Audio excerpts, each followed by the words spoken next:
오늘 우리가 함께 살펴볼 본문 말씀은 마태복음 20장 말씀입니다. 마태복음 20장 20절에서 28절까지 말씀입니다. 마태복음 20장 20절에서 28절까지의 말씀입니다. 말씀 한 절씩 교독하시겠습니다. 그때 세베대의 아들의 어머니가 그 아들들이 데리고 예수께 와서 절하며 무엇을 구하니 예수께서 이르시되 무엇을 원하느냐 이르되 나의 이 두 아들을 주의 나라에서 하나는 주의 우편에 하나는 주의 좌편에 앉게 명하소서. 예수께서 대답하여 이르시되 너희는 너희가 구하는 것을 알지 못하는도다. 내가 마시려는 잔을 너희가 마실 수 있느냐? 그들이 말하되 할 수 있나이다. 이르시되 너희가 과연 내 잔을 마시려니와 내 좌우편에 앉는 것은 내가 주는 것이 아니라 내 아버지께서 누구를 위하여 예비하셨든지 그들이 얻을 것이니라. 열 제자가 듣고 그 두 형제에 대하여 분이 여기거늘 예수께서 제자들을 불러다가 이르시되 이방인의 집권자들이 그들을 임의로 주관하고 그 고관들이 그들에게 권세를 부리는 줄을 너희가 알거니와 너희 중에는 그렇지 않아야 하나니 너희 중에 누구든지 크고자 하는 자는 너희를 섬기는 자가 되고 너희 중에 누구든지 으뜸이 되고자 하는 자는 너희의 종이 되어야 하리라. 함께 봉독하시겠습니다.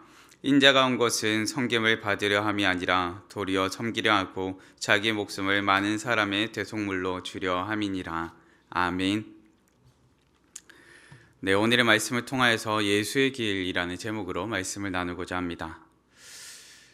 지난 한 주 제게 참 많은 고민을 안겨주었던 질문이 있습니다. 당신의 인생에서 예수님은 어떤 분이십니까? 라는 질문이었습니다. 사실 이 질문을 생각하면 망설일 것 없이 답변할 수 있는 질문이어야 했습니다. 하나님 중심의 삶, 예수님을 본받아 가고자 하는 삶, 우리의 삶 가운데서 구원자 되신 나의 주 예수 그리스도를 고백하며 당당하게 살아가는 삶이 그 답변이어야 했습니다. 그런데 한 주 동안 제 삶을 돌아보면서 곰곰이 묵상하고 있자니까 사실 이 질문의 대답이 선뜻 나오지 않았습니다. 중심에 당겼던 한 주간 중심에 당겼던 질문들과 생각들을 가지고 이 질문을 곰곰이 묵상하다 보니 내가 진정 예수 그리스도를 따라가고 있었는지 그리고 나의 구주로 고백하고 있었는지를 고민하는 시간을 가지게 되었습니다. 오늘 우리는 삶의 여유를 잃어버린 채 참 분주하게 살아갑니다. 하나님의 뜻을 구하며 듣는 마음으로 내 생각과 내 주장을 내려놓고 잠잠히 듣기를 힘쓰기보다는 내가 원하는 것 그리고 내가 주님을 이끌어서 이쪽으로 가야 돼요 라고 말하면서 마치 주님을 이끌고만 있는 것 같습니다. 주님 중심의 삶이 아니라 나 중심의 삶, 자기 중심의 삶이 우리 가운데 가득히 넘쳐나는 것 같습니다. 그런 우리 가운데 예수님께서 어떤 분이신지 그리고 과연 우리의 삶 가운데서 예수님을 따라 살려면 어떻게 살아야 할지를 고민하는 시간 되기를 바랍니다. 성도님들, 오늘 말씀에서도 자기 중심적인 삶을 사는 제자들의 모습이 드러나 있습니다. 자기 중심적인 계획을 가지고 주님 앞에 나아와 아뢰는 제자들의 모습을 발견하게 되지요. 세상 영광의 길을 쫓는 제자들의 모습, 분명 주는 그리스도시요 살아계신 하나님의 아들이십니다 라고 고백하였었지만 이 제자들이 그리는 그림이 그리고 이 제자들이 계획하는 것들이 예수의 길이요 예수님을 따라가는 길이 아닌 세상의 길이요 세상 영광의 길임을 살펴보게 됩니다. 본문을 통해 제자가 걸어야 할 예수의 길은 어떤 길인지를 깨닫기 원합니다. 제자가 걸어야 할 예수의 길은 어떤 길입니까? 첫째는 겸손의 길입니다. 성도님들, 겸손의 길을 걷는 우리 되길 바랍니다. 우리가 겸손할 때 예수님을 온전히 알 수 있고 그리고 예수님의 가르침에 순종할 수 있습니다. 문제는 우리가 겸손의 길을 걷기보다는 교만의 길을 향해 한 걸음 내딛기가 더 빠르다는 것입니다. 우리는 본성적으로 주님 앞에 겸손하기보다 오히려 주님의 자리를 탐하는 것을 잘합니다. 인생의 주인 되길 원하고 인생 가운데서 내가 영광받기를 원합니다. 더욱이 예수님을 안다고 말하지만 예수님을 잘못 알고 있을 때도 참 많습니다. 예수님의 뜻에 순종한다고 말하지만 나의 뜻과 나의 생각을 관철시키기 위한 작업일 때도 참 많습니다. 본문을 살펴보시면 예수님과 함께한 제자들조차 예수님의 가르침을 따라 겸손의 길을 걷기보다는 세상 영광을 쫓으며 높은 자리를 탐하고 있음을 발견하게 됩니다. 본문 20절과 21절 말씀입니다. 그때 세베대의 아들의 어머니가 그 아들들을 데리고 예수께 와서 절하며 무엇을 구하니 예수께서 이르시되 무엇을 원하느냐 이르되 나의 이 두 아들을 주의 나라에서 하나는 주의 우편에 하나는 주의 좌편에 앉게 명하소서. 예수님께서 제자들에게 가르쳐 주신 길은 세상 영광의 길이 아니었습니다. 제자들은 예수님께서 세상 영광의 길을 가르쳐 주진 않으셨지만 그들은 세상 영광의 길을 향해 가기를 원했습니다. 예수님께서 예루살렘에 가시면 새 나라를 세우실 것이요 그 새 나라 가운데서 권력의 자리, 높은 자리에 앉기를 원했습니다. 로마의 압제로부터 벗어나 예수님께서 새 나라를 세우시겠지라고 생각하였고 그곳의 가운데서 무언가 한 자리를 취하며 세상 영광을 얻길 원했다는 것입니다. 본문에서 말하는 주의 나라, 어쩌면 이 주의 나라는 예수님께서 가르쳐 주신 나라가 아니라 제자들이 갈망하는 세상 영광을 이루어 줄 그런 나라였습니다. 예수님께 나와 높은 자리를 구하는 야고보와 요한은 예수님의 사랑하는 제자들이었지요. 그 사랑하는 제자들이 분명 앞서서 예수님의 고난과 죽으심과 부활에 대해서 들었습니다. 그런데 제자들은 예수님 중심의 생각이 아닌 자기 중심의 생각으로 가득 차 있습니다. 내가 무슨 유익을 누릴 수 있을까? 내가 어떤 유익을 이 땅 가운데서 누리면서 살 수 있을까를 고민합니다. 자기 중심의 생각들이 겸손을 잃어버리게 만든 것입니다. 때로 겸손을 잃어버린 교만으로 예수님을 나의 유익을 위한 우상으로 만들어 버릴 때가 있습니다. 예수님께서 무엇을 말씀하시고 가르치셨는지는 중요하지 않습니다. 내게 무엇이 유익이 되고 내게 무엇이 필요한지가 더 중요하게 다가올 뿐입니다. 이와 같은 자기 중심성을 다르게 표현해 본다면 바로 교만의 길입니다. 한 목사님은 자기 중심적으로 자기 생각이 가득할 때를 이렇게 표현합니다. 자기 생각이 가득할 때 누구에게 자신을 내주게 됩니까? 바로 사탄에게 내주게 됩니다. 내 생각, 이해관계에 얽힌 내 계산이 사로잡힐 때 사탄은 그 순간을 놓치지 않습니다. 성도님들, 사탄은 그 순간을 놓치지 않습니다. 우리가 겸손을 잃어버리고 자기 중심으로 나를 내어주었을 때 잘못된 생각이 가득하게 되고 주님 앞에서 주님의 영광이나 주님의 길을 따르기보다는 나의 유익을 쫓아 살아가게 되는 것입니다. 나를 중심으로 예수님을 생각할 때 사탄은 우리로 하여금 예수님을 잘못 알게 만들고 또한 인생 가운데서 잘못된 판단을 내리게 만듭니다.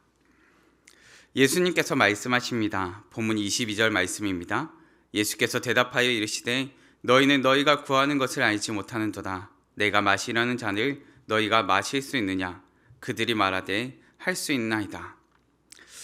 예수님께서 가셔서 예루살렘에서 마시려는 잔은 고난과 그리고 그 고난 가운데서 짊어지는 십자가의 잔이었습니다. 우리를 위한 박해와 고난의 잔이었습니다.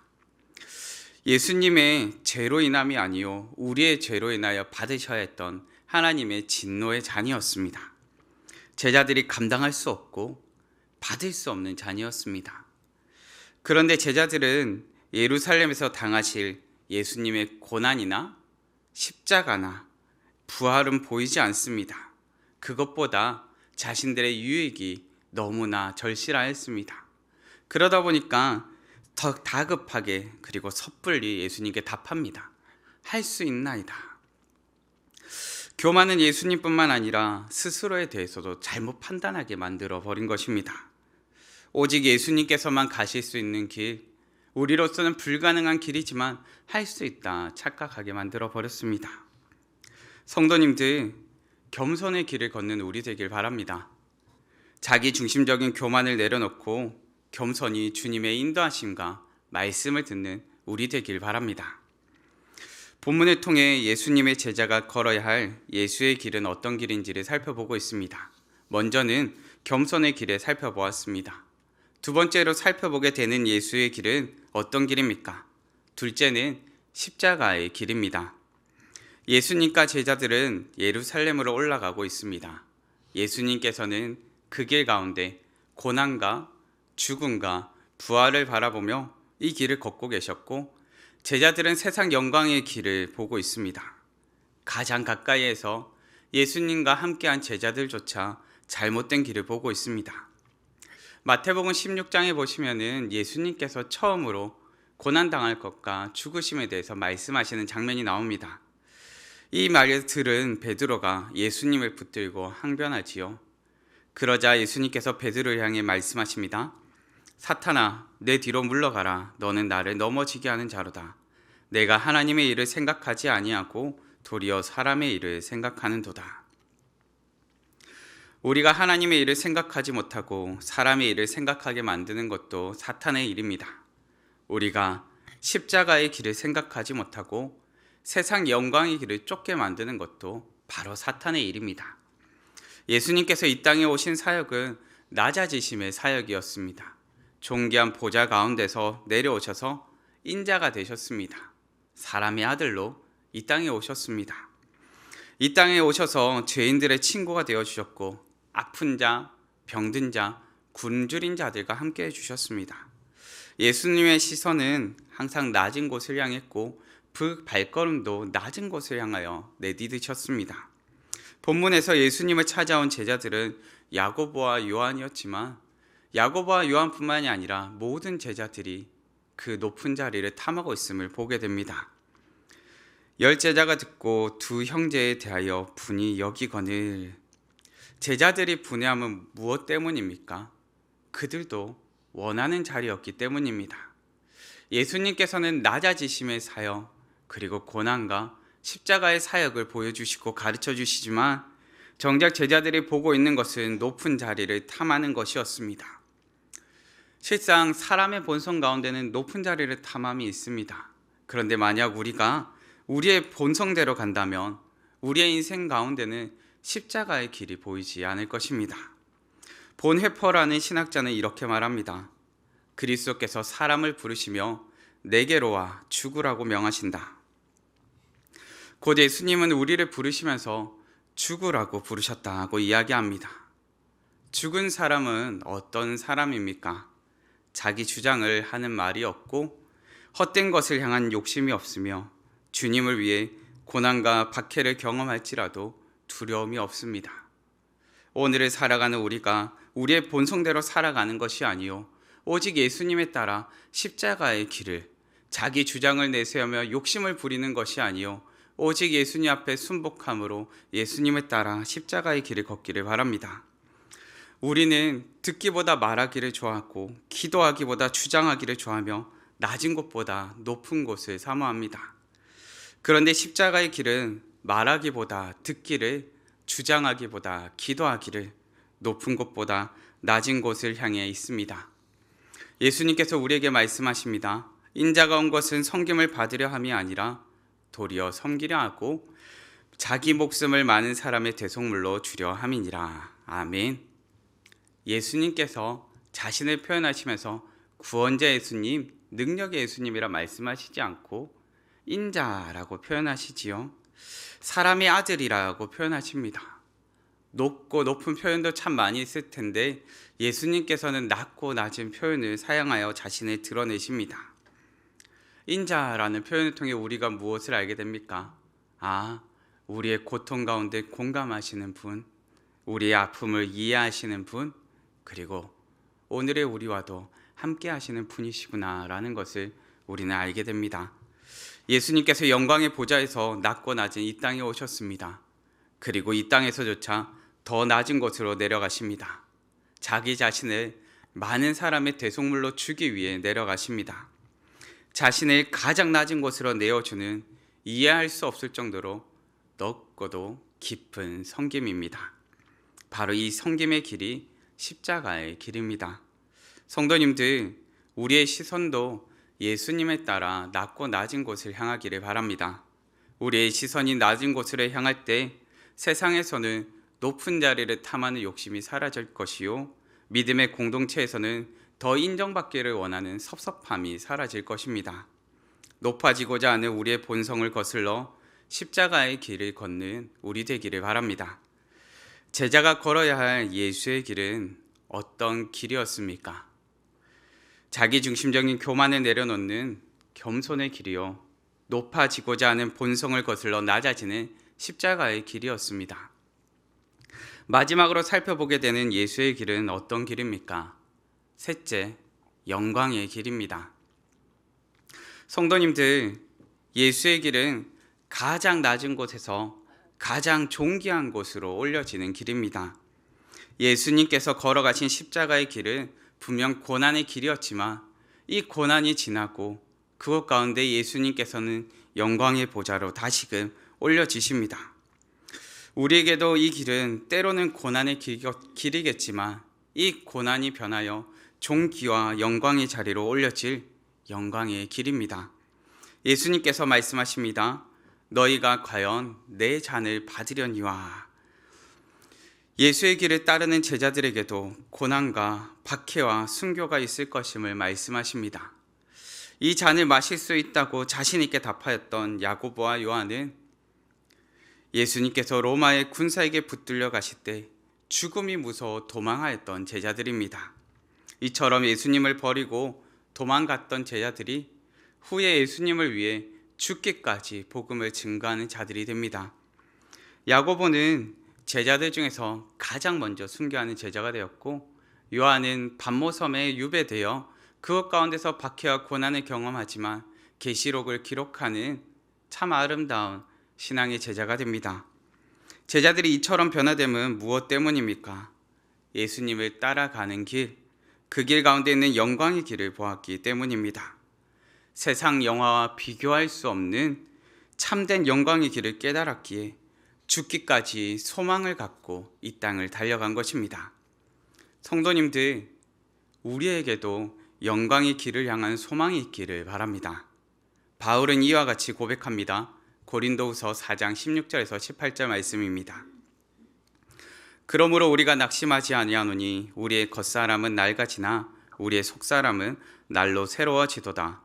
우리가 잠시 받는 환난에 경한 것이 지극히 크고 영원의 영광에 중한 것을 우리에게 이루게 함이니 우리가 주목하는 것은 보이는 것이 아니요 보이지 않는 것이니 보이는 것은 잠깐이요 보이지 않는 것은 영원함이라.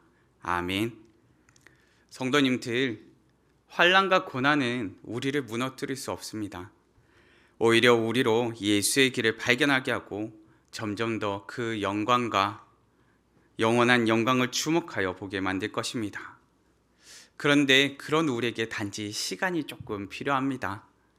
우리가 처음부터 영원한 영광을 주목하여 보면 좋겠지만, 겸손히 십자가의 길을 따라가면 좋겠지만, 예수님과 함께하였던 제자들조차 시간이 조금 필요했습니다. 예수의 길을 걷기 위한 시간이 필요했습니다.